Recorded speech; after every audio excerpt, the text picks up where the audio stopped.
Hi there, and thanks for joining us. Have you ever wondered what can be done to prevent railway tracks from buckling in extreme heat or cracking in sub-zero temperatures? Let's explore how it's done. Rail stressing is crucial for maintaining track stability and to prevent accidents.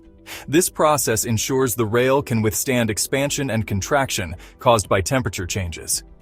Doing this correctly involves knowing the ideal stress-free temperature, which is the target temperature at which the rail is neither in tension nor compression.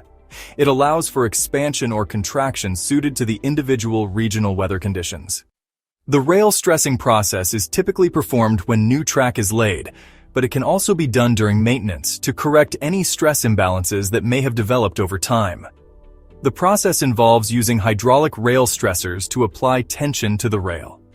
In Europe, using hydraulic pumps to power these is standard practice, while in the United States, using power takeoff lines from trucks is the go-to method.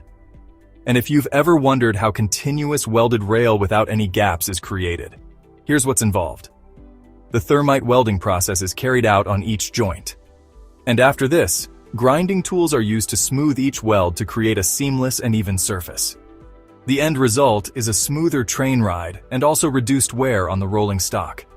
Impact on the environment is an important factor too. When stressing rail tracks, CO2 emissions can be minimized by using a battery-powered rail stressing pump instead of a fossil fuel type. That's all for now. Thanks for joining us.